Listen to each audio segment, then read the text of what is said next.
Muy buenas tardes, hermanos. Bienvenidos un día más al Pastor Online. Sigo alegrándome muchísimo de la cantidad de preguntas que prácticamente a diario recibimos, lo cual quiere decir que sigue habiendo mucho interés por parte de todos ustedes de seguir aprendiendo más y más de la palabra del Señor, de prepararse mejor para poder servirle con mayor efectividad en el reino. Y de todas partes del mundo nos escriben cada día preguntándonos sobre pasajes bíblicos, sobre profecías, sobre cosas del Antiguo, del Nuevo Testamento. Y eso es algo que, repito, me alegra mucho porque veo que la gente está leyendo la palabra de Dios y está surtiendo efecto el estudiar, el escudriñar con seriedad, con una disciplina diaria, la palabra de Dios. Esa es la única manera. Créame, la única manera de no ser engañados ni arrastrados por doctrinas extrañas. Esa es la única manera de poder evitar que desde un púlpito o desde cualquier otra plataforma te engañen haciéndote creer en cosas que no tienen ningún fundamento, ninguna base bíblica. Se ha hecho muchísimo daño en muchas ocasiones, vamos a decir queriendo o sin querer, porque se han enseñado cosas desde un punto de vista totalmente humanista, sin poder demostrar con la palabra de Dios lo que estoy enseñando, lo que estoy haciendo, lo que estoy compartiendo. Por eso llevo muchos años diciéndole a la gente: escudriñen, estudien, indaguen, profundicen en las páginas de la palabra de Dios, para que de esa manera puedan comprobar en todo momento si la enseñanza que ustedes están recibiendo viene de parte del corazón de Dios, o vete tú a saber de parte de quién viene. Queridos hermanos, como siempre les pido que hagamos juntos una oración a esta hora de la tarde. Tenemos aquí en las Islas Canarias las 6:01 de la tarde. De esa manera ustedes pueden comprobar ahora mismo a qué hora está llegando este programa en directo desde las Islas Canarias a su vida, a su casa. Y vamos a pedirle al Señor, como siempre, pues sabiduría. Vamos a pedirle al Señor que nos ayude y que podamos dar respuestas bíblicas a esas dudas, a esos interrogantes que ustedes nos han hecho llegar a través de los correos, de WhatsApp, de Facebook o del teléfono o de cualquier otro medio. Así que vamos a orar, mis queridos hermanos. Bendito Padre Celestial, te doy infinitas gracias por esta nueva oportunidad que nos brindas de estar aquí juntos, utilizando este medio para responder a preguntas que tu pueblo, que tus hijos hacen, Señor. Danos sabiduría, que tu Espíritu Santo nos ilumine y nos dé la respuesta exacta, la respuesta correcta, para que la gente salga de la duda, de la incertidumbre, de la ignorancia, y tú puedas, Señor, traer crecimiento y libertad a todas aquellas personas que quieren conocer tu palabra y conocerte a ti y servirte a ti mejor cada día. Ponemos este tiempo en tus manos, en el nombre bendito de Jesús. Amén. Y amén. Gloria a Dios. Bueno, por otra parte, también me alegro de que parece que ha parado, por lo menos de momento, estas personas que, haciéndose pasar por nosotros, utilizando el logotipo de nuestro ministerio, el nombre de nuestra congregación, pues se dedicaban a pedir dinero y hablarle a la gente de que habían recibido una palabra de parte de Dios, una palabra profética, y que estaban abriendo un orfanato en África y en cualquier otro lugar. Gracias al Señor, yo creo que entre todos, actuando a tiempo, denunciando estas formas de actuar incorrecta, antibíblica, y sobre todo estando unidos y orando, parece que hemos parado, por lo menos por un tiempo, a estas personas que se dedican a pedir dinero en nuestro nombre, cuando ustedes saben perfectamente que nosotros nunca lo hemos hecho ni lo haremos. El pedir dinero por pedir, incluso engañando a la gente, diciendo de necesidades que no existían, que no eran nuestras. Gracias a Dios que hemos podido parar con todo esto. Por otra parte, también quiero dirigirme brevemente porque entiendo que hay personas que quieren aprender, entiendo que hay personas que están abiertas a cambios, a corregir ciertas y determinadas, digamos, actuaciones o actitudes o creencias, pero también entiendo y soy consciente que hay personas que no quieren aprender. Somos conscientes que este tipo de personas que no quieren aprender, que esos que son sabios en su propia opinión, que creen que ellos están en la verdad, en posesión de la verdad, y todos los demás están equivocados, pues la verdad es que no quiero dedicar mucho tiempo a este tipo de personas. Pero permítame decirles algo. Mire, si hay creyentes, si hay hermanos o hermanas que se consideran superiores a los demás hermanos en Cristo en otras partes del mundo, porque visten de una forma diferente, porque tienen el pelo más largo, o porque tienen la falda más larga, o porque visten de una manera y creen que eso es, digamos, lo que es santidad, es simplemente el símbolo externo, pues permítame decirles que se equivocan rotundamente.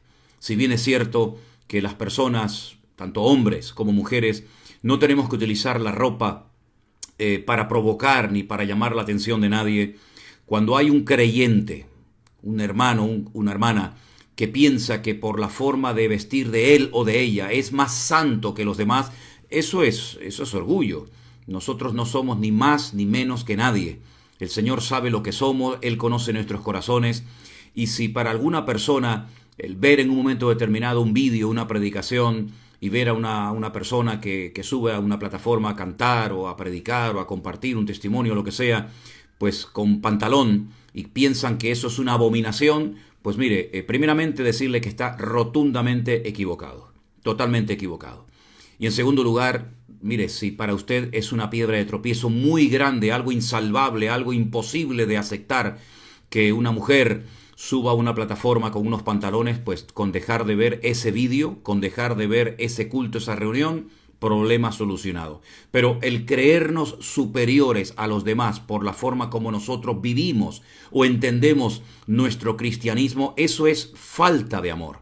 Eso es menospreciar a los demás. No todo el mundo puede ser como nosotros. El cristianismo, si hay algo que me sorprende y me llama la atención, es lo variado que es. No existe un uniforme oficial en el mundo cristiano. En otras sectas sí. En muchas religiones hay uniformes, hay una forma de vestir de los miembros de esa congregación o de esa secta. Pero en el cristianismo hay tantas formas, tantos estilos, tantas maneras. Y Dios acepta a todo el mundo, siempre y cuando no hagamos las cosas para causar tropiezo o para llamar la atención hacia nuestra persona. Entonces ya estamos hablando de otro tema completamente diferente. Bueno, y dicho esto, voy a pasar a responder a la primera pregunta que hemos recibido, y en esta ocasión nos la envía una hermana, una tal Celia. Ella dice que en una de las clases de escatología que yo di hace tiempo, tanto en Apocalipsis como en Daniel, hay una frase o hay algo que no entiende. Concretamente lo que usted no entiende es una frase que dice: cuando se acabe la dispersión del poder del pueblo santo. Repito, cuando se acabe la dispersión del poder del pueblo santo. Esta es una frase que aparece en el capítulo 12, verso 7 del libro de Daniel. Efectivamente. Miren, una de las cosas que les voy a recomendar o aconsejar es que cuando en su Biblia a lo mejor un versículo, una frase, usted no la entienda, por la forma como está escrita, por las palabras que aparecen, independientemente de buscar el significado de esa o de esas palabras en plural en un diccionario, sería muy bueno que consultara con otras versiones. Porque gracias a Dios, en español, que es el idioma que hablamos y utilizamos para comunicarnos nosotros, pues existen diferentes versiones de un mismo texto, de la Biblia.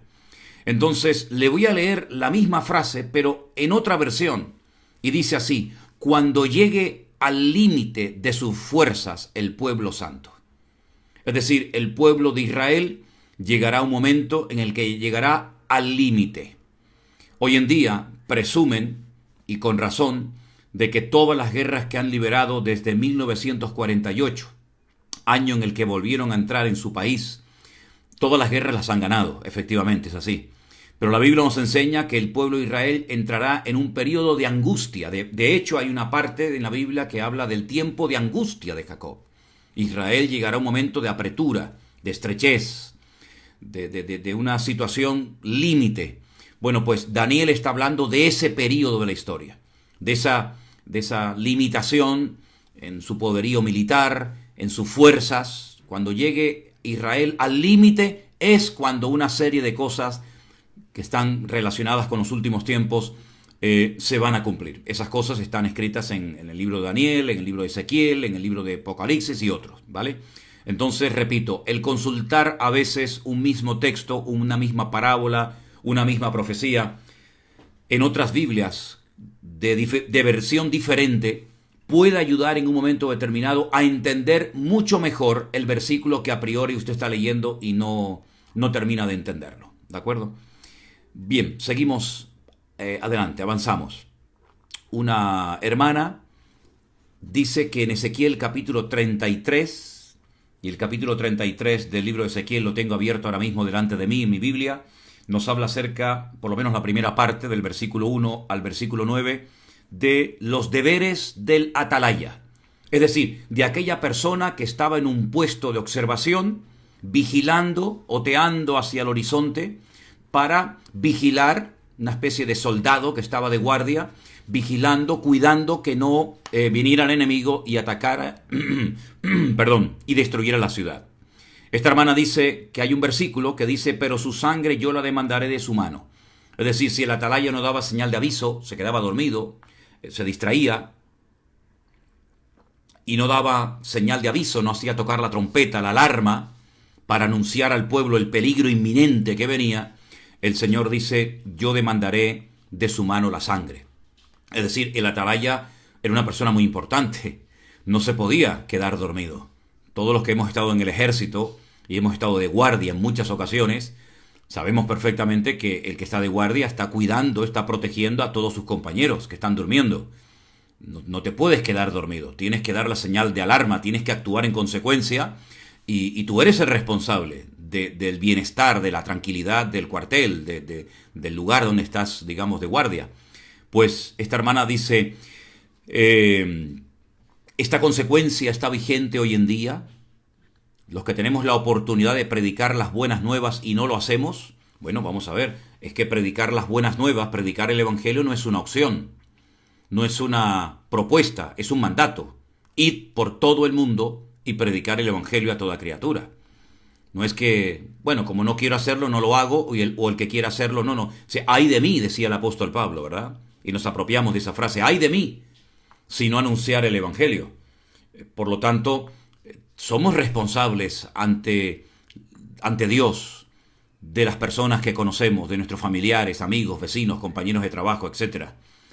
Dios nos va a demandar qué hicimos con nuestro tiempo, si hablamos, si no hablamos, si tuvimos temor, si cumplimos con nuestro ministerio, si fuimos unos cobardes, si fuimos valientes. Claro que está en vigencia el hecho de ser responsables delante de Dios, y Dios nos va a pedir cuentas. De hecho, los que predicamos la palabra de Dios, los que tenemos el honor, el privilegio de poder servir a Dios a tiempo completo, pues tenemos que ser valientes y no tener miedo nunca en el púlpito de predicar la palabra de Dios, la verdad, lo que dice las Sagradas Escrituras, ¿verdad? Por lo tanto, así como el atalaya en el Antiguo Testamento, en este caso en Ezequiel capítulo 33, tenía que cumplir con su objetivo de vigilar, de proteger la ciudad, nosotros hoy en día también tenemos la responsabilidad de predicar la palabra. Y hay de mí si no lo hago. Y como dice la palabra, ¿y cómo creerán si no hay quien les predique? ¿Verdad? Por lo tanto, somos responsables, somos embajadores de Cristo y por consiguiente tenemos que cumplir con nuestras responsabilidades. Marcela nos pregunta por qué el Señor dice de sí mismo el Hijo del Hombre. ¿A qué se refiere con esa expresión, el Hijo del Hombre?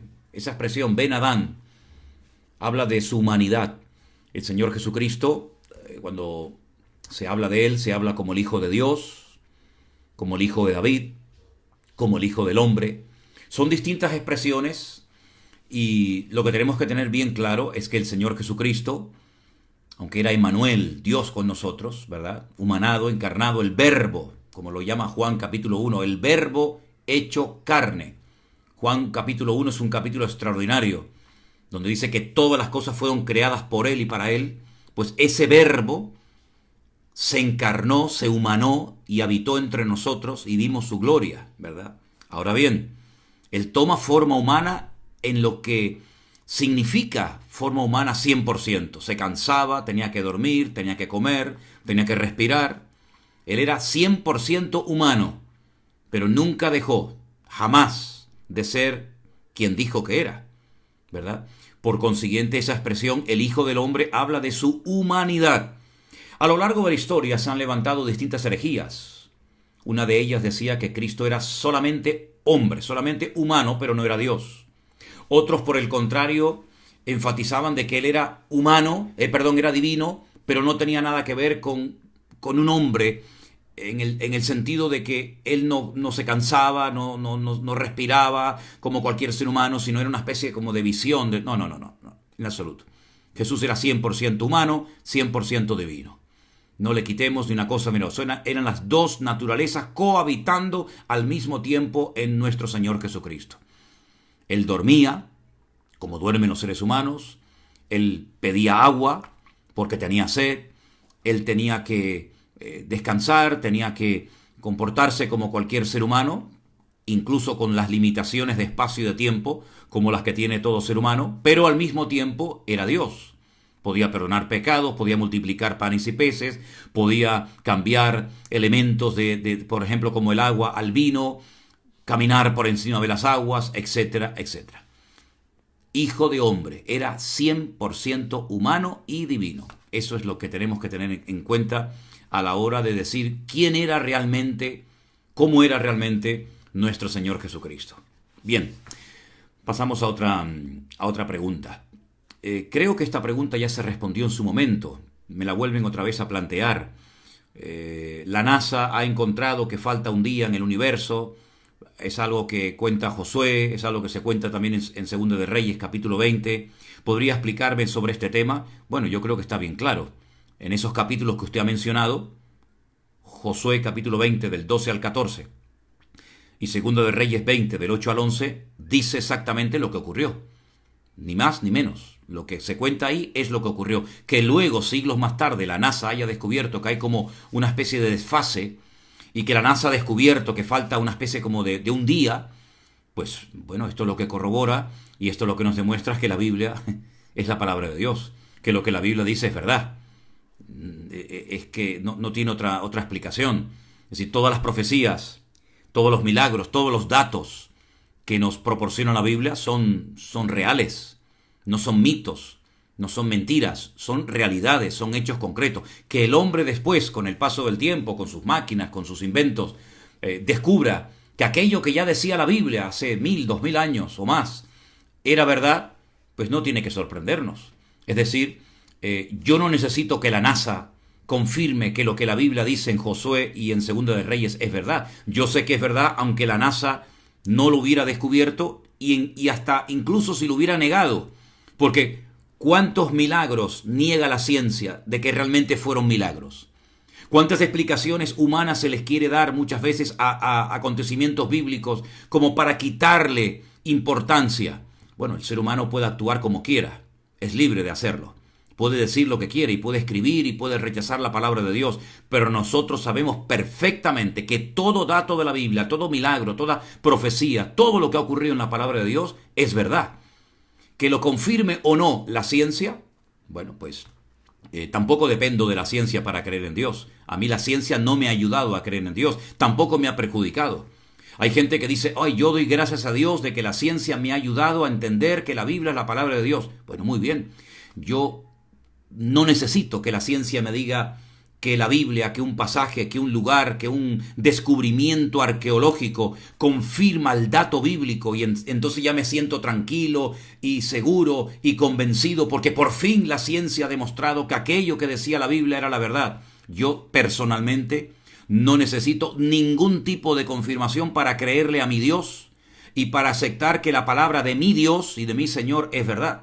Lo tengo clarísimo. Y aunque incluso todos los seres humanos y toda la ciencia y todos los arqueólogos y todas las personas, digamos, sabias, ocultas o inteligentes, dijeran que lo que la Biblia dice es mentira, no me afectaría. Como si también dicen que es verdad. Repito, un verdadero creyente que tiene puesta su fe en el Señor y sabe quién es Dios y de quién estamos hablando, no necesita ningún tipo de confirmación por parte de nada ni de nadie. Yo entiendo que hay personas que les viene bien y parece como que se quedan tranquilos cuando la ciencia dice, oye, pues aquello que la Biblia decía era verdad. Bueno, pues me parece bien.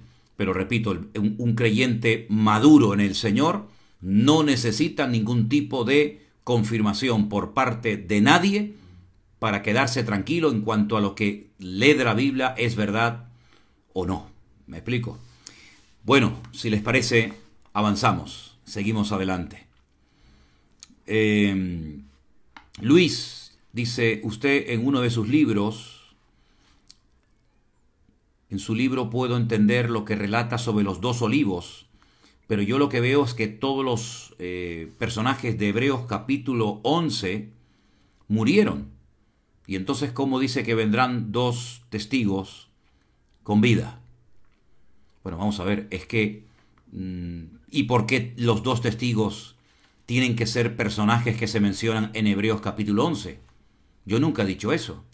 Yo sé que ha habido gentes, ha habido personas que se han atrevido a ponerle nombre a los dos testigos. Incluso tengo libros aquí detrás de mí, a mi espalda, de personas que han escrito y han dicho, no, los dos testigos de los cuales habla el Apocalipsis y el Antiguo Testamento son fulano y mengano. Yo nunca me atreveré a decir eso. Puedo tener una opinión personal, puedo opinar, pero no puedo asegurar. ¿Y por qué no puedo asegurar quiénes son? Pues porque la Biblia no lo dice. ¿Y cómo se puede atrever una persona a escribir en un libro para que todo el mundo lo lea? Que los dos testigos son fulano y mengano. ¿Por qué? Porque lo digo yo. Eso a mí no me sirve. A mí lo que me interesa es lo que dice mi Dios en su palabra. Y mi Dios en su palabra, nuestro Señor en su bendita y preciosa palabra, no nos ha revelado el nombre de los dos testigos. Claro, si usted dice, claro, es que todos los personajes, tanto hombres como mujeres, que se mencionan en el capítulo 11 de la carta a los Hebreos, que es el capítulo monográfico que habla acerca de la fe, pues todos murieron. Bien, pero es que en ningún momento la Biblia, como no nos dice los nombres de estos personajes, pues que todos hayan muerto no afecta en absoluto el cumplimiento o no de esta palabra. Yo lo que sí les digo es lo siguiente: si el Señor dice, y vamos a ser claros en esto, si el Señor dice que en los últimos tiempos, en la primera parte de la gran tribulación, es decir, en los primeros 3 años y medio, van a venir dos personas, dos hombres, que se llaman los dos olivos, los dos testigos, pues van a venir sí o sí. Da igual si murieron o si no murieron, da igual. Es decir, la palabra se va a cumplir. ¿Y cuántas veces yo he dicho, hermanos, por qué nos estamos, o por qué algunos, no es mi caso, pero por qué algunos se preocupan por cosas que a nosotros no nos afectan? Primeramente, a mí no me afecta, no me perjudica, no me preocupa el hecho de que no sé quiénes son los dos testigos. A mí me da exactamente igual quiénes sean. No, es que puede ser Elías, es que es Moisés, es que puede ser Enoc. Es que me da exactamente igual. Si mi Dios no lo dijo, por algo será.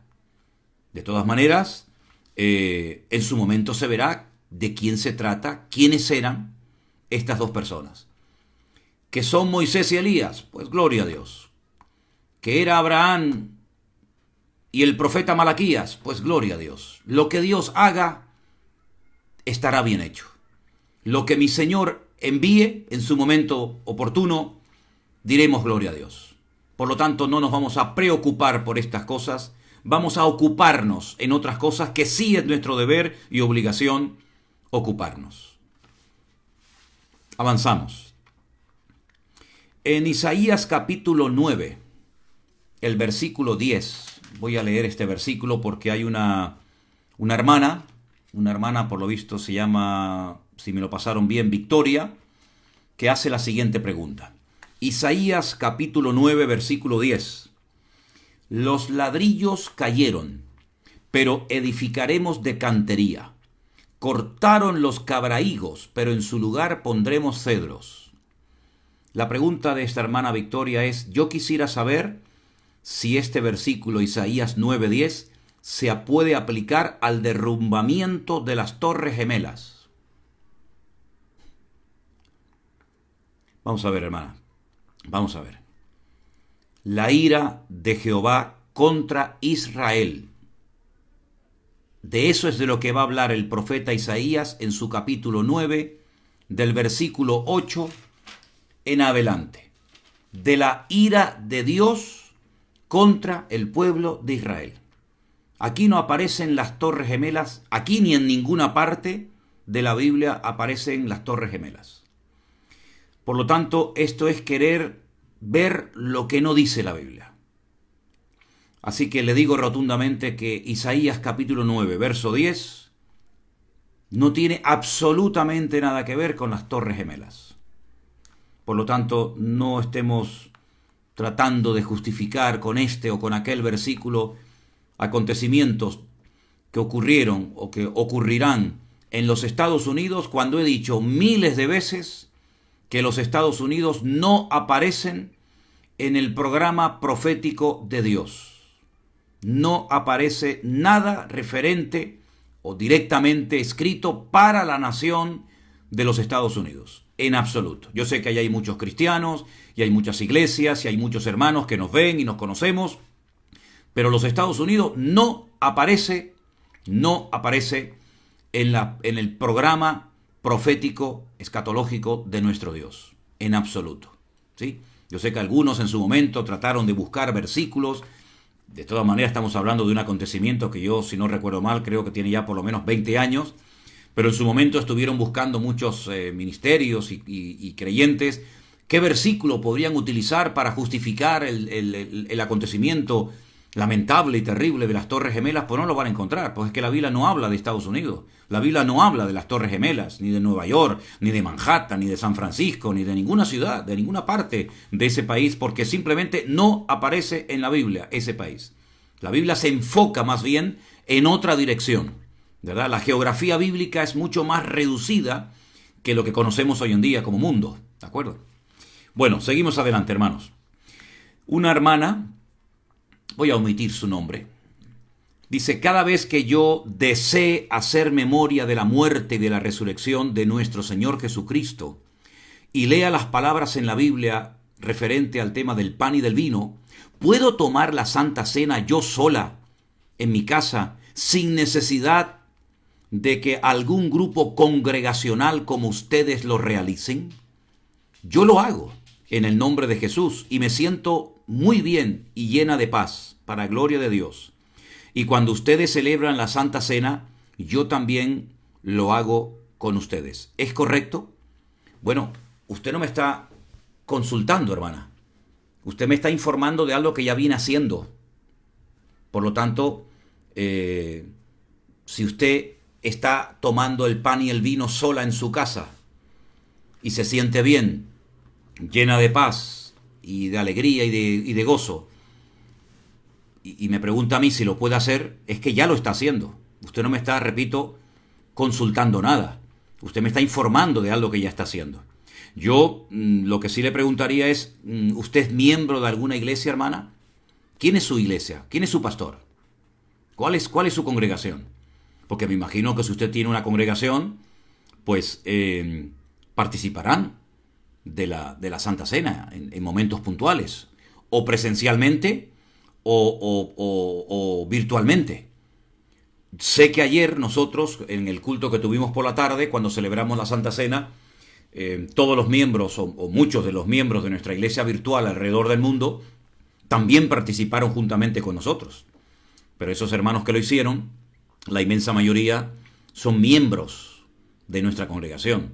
Yo no sé si usted tiene iglesia o no, pero bueno, si usted quiere participar sola porque no tiene otra posibilidad, lo ideal sería que usted participara del pan y del vino en su iglesia, con sus hermanos en Cristo, que el pastor de su congregación estuviera o bien presencialmente o virtualmente, celebrando el partimiento del pan y del vino. Pero si no lo puede hacer por los motivos que solamente usted conoce, pues hermana, pues no sé, que el Señor le bendiga. Yo no creo que usted esté cometiendo un pecado terrible participando sola en su casa, si no tiene iglesia, si no tiene lugar donde congregarse, participando del pan y el vino. Sinceramente no tiene por qué sentirse mal. Prueba de ello que usted me dice en su mensaje que se siente bien al hacerlo. Así que, hermana, adelante, no tengo ningún inconveniente, no tengo nada que decirle, porque de hecho ya lo está haciendo, ¿sí? Y por otra parte, hay un tal David que también me hace una pregunta referente también al tema del pan y del vino. Me dice: Yo me congrego en una iglesia donde no se celebra la Santa Cena. No se celebra desde que comenzó la pandemia. Le pregunté al pastor y él me dijo que la iglesia primitiva bíblicamente estuvo 300 años sin celebrarla. ¿Me lo puede explicar? Porque yo eso no lo encuentro en la Biblia. Vamos a ver, ni lo encuentra en la Biblia, ni lo va a encontrar nunca. Porque la iglesia primitiva no duró 300 años. La iglesia primitiva, cuando hablamos de la iglesia primitiva, vamos a hablar con propiedad, estamos haciendo generalmente referencia a la iglesia de Jerusalén. Eso es. Cuando decimos, no, es que la iglesia primitiva era la iglesia de Jerusalén. Luego, las demás congregaciones las conocemos como iglesia de Corinto, iglesia de Pérgamo, iglesia de los Efesios, los Colosenses, los Tesalonicenses. Pero cuando hablamos de la iglesia primitiva, estamos haciendo referencia fundamentalmente a la iglesia de Jerusalén. Esa es la iglesia primitiva, la iglesia que nació en el día de Pentecostés y todos conocemos cómo nació, etcétera, etcétera. Si a usted le dijeron que la iglesia primitiva estuvo 300 años sin celebrarla, pues perdone que se lo diga, eso no es verdad. Eso no es verdad. ¿De dónde sacó el dato esa persona que le dijo que la iglesia primitiva estuvo 300 años sin participar del pan y del vino? Eso es rotundamente falso. Eso no es verdad. Eso es rotundamente falso. Los creyentes a lo largo de la historia se reunían una vez a la semana, como mínimo, para celebrar el partimiento del pan. El pan y el vino. Hay congregaciones que lo hacen todos los domingos. Hay otras congregaciones que lo hacen una vez al mes. Pero si usted está en una iglesia, y es a lo que yo quiero ir, donde no celebran la Santa Cena, vamos a decir, por el problema de la pandemia, bueno, yo siempre digo que hay muchas alternativas hoy en día, a pesar de la pandemia, a pesar de los confinamientos, etcétera, para seguir participando de la mesa del Señor. Por ejemplo, virtualmente. Conozco congregaciones, una de ellas la nuestra, que le damos la posibilidad a los hermanos de poder participar en sus hogares, ya que no pueden venir. Nosotros, por ejemplo, ahora mismo tenemos que hacer unas listas porque no puede congregarse toda la gente. Y es tremendo ver la cantidad de hermanos que no pueden congregarse los domingos con nosotros en la iglesia porque no podemos llenar todo el aforo de la congregación. Pero cuando toca Santa Cena, le damos la posibilidad a la gente de poder hacerlo en su casa. ¿Por qué no le plantea a su pastor? Es una propuesta, es un consejo, hermano. ¿Por qué no le dice a su pastor, hermano, y por qué no hace por internet reuniones para atender a la membresía y participar del pan y del vino cuando usted lo considere oportuno? Es un consejo que le doy. Hay muchas iglesias que lo están haciendo. Nosotros lo hacemos una vez al mes. Por lo tanto, el que estén en pandemia o estemos en pandemia o en confinamiento, etcétera, no significa de que no podamos celebrar, no podamos participar del pan y del vino. Yo creo que el que quiere puede. Y si un pastor en una congregación quiere atender a sus ovejas, aunque no sea presencialmente, a través de las redes sociales, y si no, fíjense ustedes ahora mismo. Yo estoy transmitiendo en este momento en directo, tengo en mi reloj para que ustedes puedan comprobar en su país la hora exactamente. Yo tengo las 18:32 minutos de la tarde.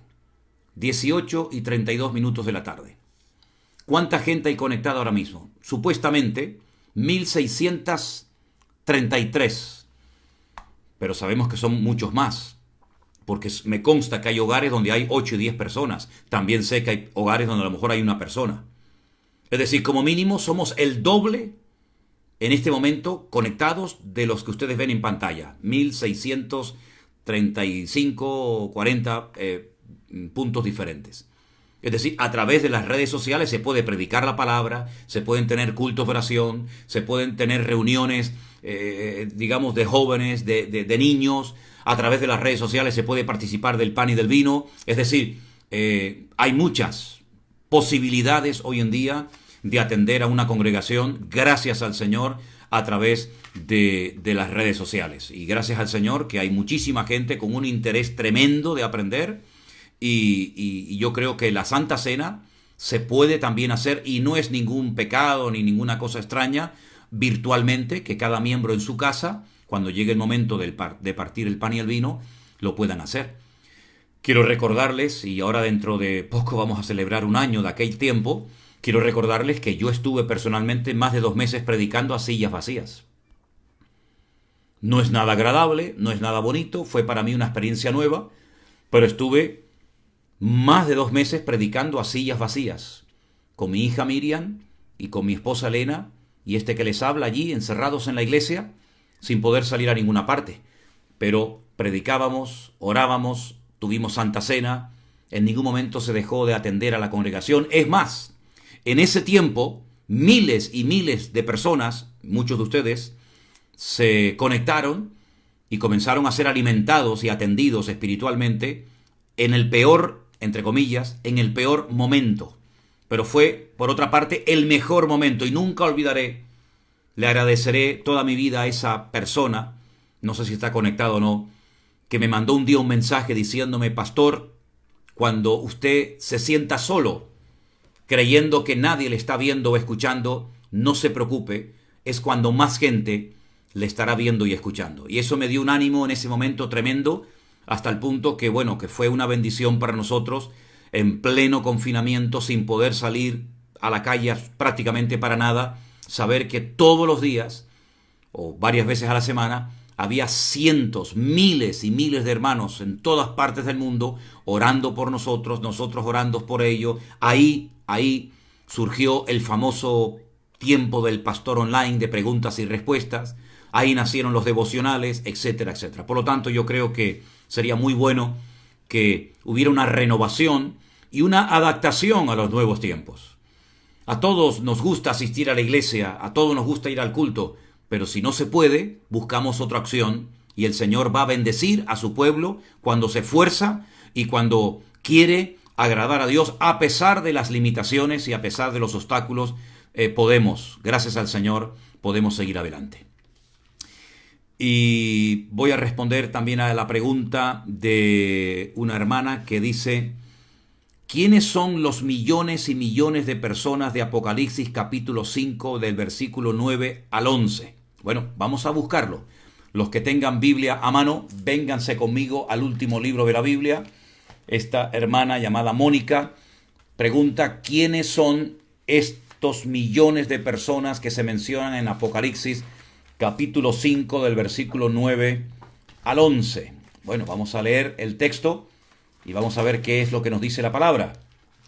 Aquí tengo la Biblia y me dice la palabra de Dios lo siguiente: y cantaban un cántico nuevo diciendo: digno eres de tomar el libro y de abrir sus sellos, porque tú fuiste inmolado y con tu sangre nos has redimido para Dios de todo linaje, pueblo, lengua y pueblo y nación. Y nos has hecho para nuestro Dios reyes y sacerdotes, y reinaremos sobre la tierra. Y miré y oí la voz de muchos ángeles alrededor del trono y de los seres vivientes y de los ancianos, y su número era millones y millones de personas. Bueno, vamos a ver.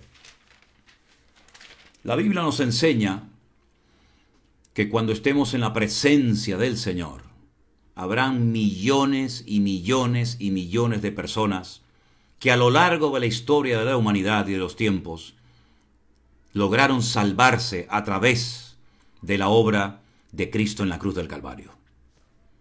Por lo tanto, el leer estas cifras astronómicas de millones y de millones de personas es realmente tremendo, ¿no? Ver la cantidad de personas que se van a salvar. Claro, al Señor y a todos nosotros nos gustaría que se salvara todo el mundo. Ahora bien, la hermana hace una pregunta acerca de el arrebatamiento. ¿Cuándo se va a producir? ¿Antes de la tribulación, durante parte de la tribulación o al final de la tribulación? Hay 3 posturas, 3 opiniones diferentes, pero lo que está bien claro es que las 3 no se van a dar. Tendrá que ser una. No va a venir el Señor antes, durante y después. Entonces estaríamos hablando de 3 venidas en vez de una, ¿verdad? Y la Biblia habla de una sola. Bueno, cada uno puede tener su opinión. Hay denominaciones que ya tienen una opinión forjada y le obligan y presionan a las personas de dicha denominación que tienen que aceptar esa postura doctrinal, pero realmente no es una postura doctrinal. Lo que sí es una doctrina es que Cristo vendrá. Eso es un hecho. Y en todas las denominaciones, pentecostales, bautistas, anglicanos, etcétera, etcétera, todos los creyentes tenemos claro que el Señor Jesucristo vendrá. Ahora, en algunas denominaciones o iglesias se cree que Cristo vendrá antes, en otras que vendrá durante y en otras que vendrá al final de los 7 años de tribulación. Eso ya queda al libre albedrío de las personas y desde aquí no vamos a presionar ni a obligar a nadie a que tiene que aceptar esta postura porque esta es la que es. Cada uno tiene su opinión, yo tengo la mía y a lo mejor hermanos que me están escuchando o viendo en este momento tienen otra postura. Estos millones y millones de personas están alabando al Señor, están en la presencia del Señor. A continuación se produce la apertura de los sellos y también hay otro grupo de millones y millones de personas que uno de los ancianos le dice a Juan, estos son los que han salido de la gran tribulación. Luego durante la gran tribulación se siguen convirtiendo millones y millones de personas. Y como conclusión, yo lo que sí tengo bien claro es que mucha gente, más de la que pensamos, se va a salvar y va a estar en la eternidad alabando en la presencia del Señor a nuestro Dios. No les quepa a ustedes la menor duda de que millones de personas se van a convertir a Cristo. Y la Biblia muchas veces, y esto es un detalle muy importante a tener en cuenta, la Biblia habla de algo presente como si como si fuera algo futuro, y a veces también en la Biblia encontramos cosas del futuro que están escritas en tiempo pasado. Por lo tanto, a veces es bueno estudiar todo, no solamente un solo capítulo, no solamente un solo pasaje, sino tener toda la información, porque repito, a veces que la Biblia relata cosas que aún no han sucedido como si ya hubieran ocurrido en el pasado lejano. Por lo tanto, lo que le aconsejo a usted es que lea todo el libro del Apocalipsis y cada vez que vea millones y millones de personas alabando a Dios, etcétera, etcétera, vea el contexto en el que se dice, en el que se relata esa historia o ese número incontable de personas, ¿sí? Bueno, seguimos adelante. Laura pregunta si el versículo de Mateo 15:24 que dice que Jesús había sido enviado a las ovejas perdidas de la casa de Israel. Vamos a leerlo y así leemos literalmente el texto que Laura pregunta. Repito, Mateo capítulo 15, versículo 24. La palabra de Dios dice así. Son palabras del Señor Jesucristo a la mujer cananea, a la mujer de Tiro de Sidón, de esa región. No soy enviado sino a las ovejas perdidas de la casa de Israel. Entonces ella vino, se postró ante él y dijo, Señor, socórreme. Y dice el Señor, no está bien tomar el pan de los hijos y echárselo a los perrillos. Y ella dijo, sí, Señor, pero aún los perrillos comen de las migajas que caen de la mesa de sus amos. Entonces respondiendo Jesús le dijo, oh mujer, grande es tu fe, hágase contigo como quieres. Y su hija fue sanada desde aquella misma hora. Laura dice, ¿vino Jesús solo para salvar a la casa de Israel? No, eso ya es una conclusión equivocada de unas palabras de Cristo que no significan que Él vino única y exclusivamente a salvar a la casa de Israel.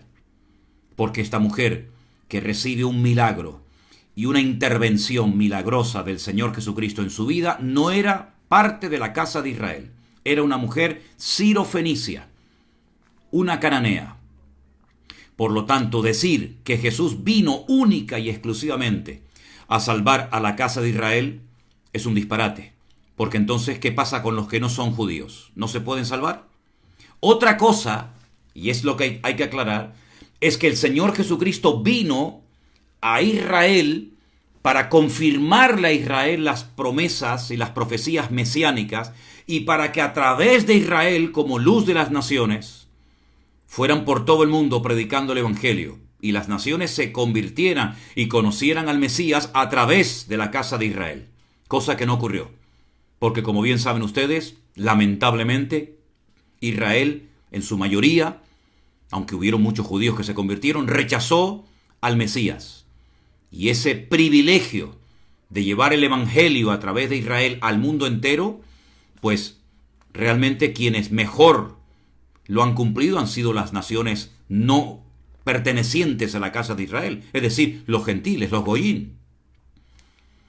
Sabemos que llegará el momento en el que Israel abrirá los ojos, espiritualmente hablando, y reconocerá a Jesús, a Yeshua, como el verdadero Mesías. Ese momento aún no ha llegado. Jesús en Israel aún no es aceptado. Aunque repito, hay iglesias, hay pastores, hay hermanos que adoran y sirven al Señor en Israel, pero todavía a nivel nacional no se ha producido una restauración espiritual del país. La restauración nacional ya es un hecho, ahí está. Pero la restauración espiritual, el reconocimiento por parte de Israel en cuanto a Jesús como el Mesías, eso aún no se ha producido, pero se va a llevar a cabo, no les quepa la menor duda. No les quepa la menor duda. Y estamos acercándonos cada vez más a ese acontecimiento. Pero decir que las palabras de Jesús, no soy enviado sino a las ovejas perdidas de la casa de Israel, significa que Él solamente vino a salvar a Israel, eso es rotundamente falso, porque entonces, ¿dónde encaja Juan capítulo 3, versículo 16? Porque de tal manera amó Dios al mundo, que ha dado a su Hijo unigénito, para que todo aquel que crea en Él no se pierda, mas tenga vida eterna. El id por todo el mundo y predicar el Evangelio a toda criatura, ¿dónde queda? Si solamente vino a salvar a la casa de Israel, entonces no hay salvación ni esperanza para los que no son parte del pueblo de Israel. No, eso no es así. Él vino como judío, nació, vivió como judío, cumplió con la ley de Israel, cumplió con todo lo que tenía que cumplir un judío, pero el objetivo de Dios siempre fue salvar al mundo. ¿O no mandó el Señor a Jonás a Nínive para que Nínive no se condenara? ¿Ve? El objetivo del Señor siempre fue salvar a toda la humanidad. Dice la Biblia que el Señor no quiere que ninguno perezca, sino que todos procedan al arrepentimiento. Por lo tanto, hay distintas etapas, distintos momentos históricos, pero vino a morir por el judío y por el no judío. Al judío primeramente, porque eran ellos los que esperaban la redención. Eran ellos los que esperaban al Mesías. Pero eso no significa de que el Mesías solamente vino para la casa de Israel, ni muchísimo menos. Gracias a Dios que fue así. Y quiero terminar con una pregunta que hace Elizabeth. Soy una nueva creyente y estoy estudiando el Nuevo Testamento. Y no entiendo la frase, la sabiduría es justificada por los hijos. La sabiduría es justificada por los hijos. Esa frase o versículo bíblico aparece en Lucas capítulo 7, ¿verdad? Y le digo a usted lo mismo que le dije antes a la otra persona cuando no entendía aquella frase del libro de Daniel. Consulten a veces otras versiones de la Biblia y seguramente van a encontrar en otras versiones de la Biblia una expresión más fácil de entender. Y mire, le voy a compartir la misma frase. La sabiduría es justificada por los hijos, pero desde otra versión de la Escritura. Los sabios reconocen la sabiduría. Eso seguro que usted lo ha entendido y todos lo han entendido. Repito, los sabios reconocen a la sabiduría. Cuando se manifiesta, cuando actúa, cuando alguien habla con sabiduría, la gente que tiene el Espíritu de Dios, la gente que tiene discernimiento espiritual, dice, esta persona está actuando bajo la sabiduría del Señor.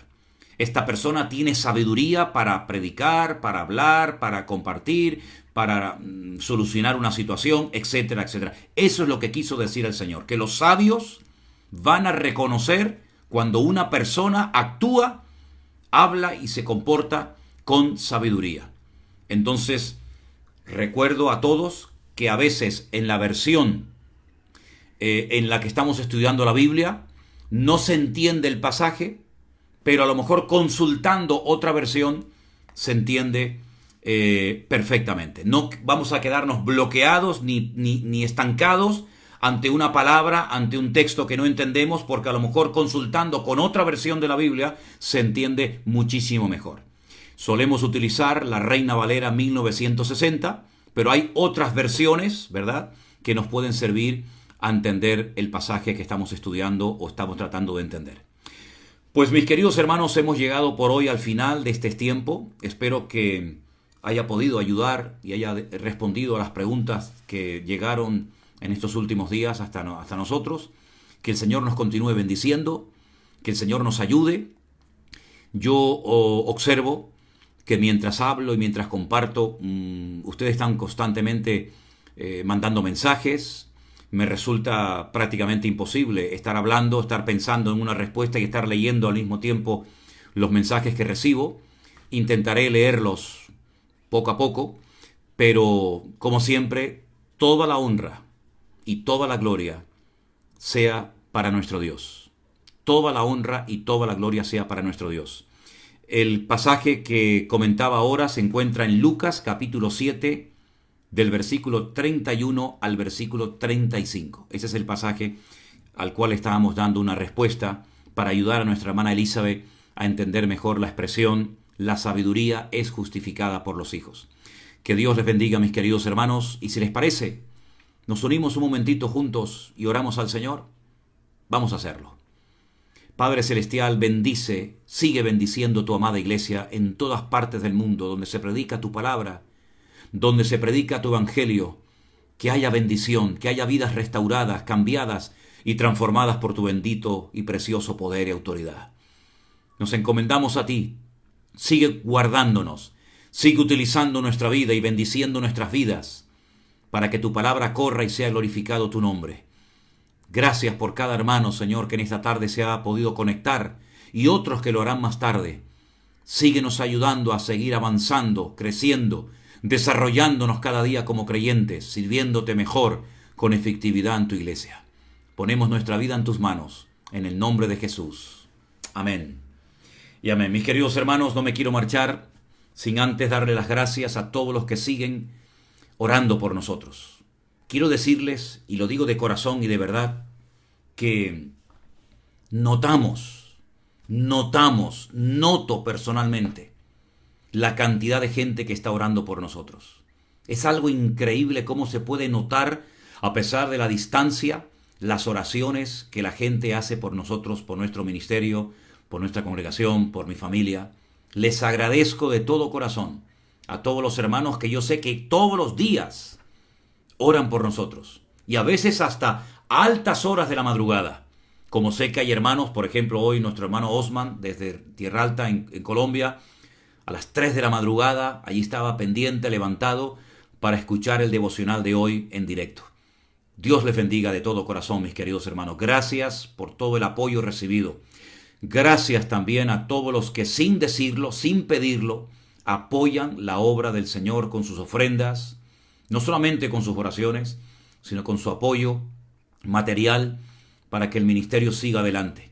Hubiera sido, humanamente hablando, imposible mantenernos en pie sin la ayuda y el apoyo de todos ustedes. Gracias de todo corazón.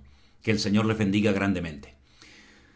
Ánimo a seguir adelante. Seguiremos juntos y unidos sirviendo al Señor, esperando que estos tiempos mejoren para que podamos viajar y conocer a muchos de ustedes personalmente. Hay muchísimos hermanos que están esperando que podamos ir a bautizarles, a casarles, a conocernos, a abrazarnos, a hablar personalmente. Sigamos orando al Señor para que pronto se abran las fronteras y podamos viajar a Perú, a México, a Bolivia, a Estados Unidos, a Colombia, a tantos lugares donde hay miles de hermanos que nos esperan con los brazos abiertos. Gracias a Dios por todos ellos. Y también orar para que el Señor nos permita volver a empezar a viajar a Israel, llevando grupos de hermanos que quieren conocer ese país y ver con sus propios ojos lo que han leído durante años en la Biblia. Aún no se puede viajar, por eso no podemos dar tanta información, ni fechas, ni precios, ni prácticamente nada. Pero estamos orando y esperando en Dios que pronto podamos volver a organizar viajes a Israel y poderles llevar a muchos de ustedes a conocer ese hermoso país. Dios les bendiga y que el Señor nos siga fortaleciendo cada día. Bendiciones para todos, mis hermanos.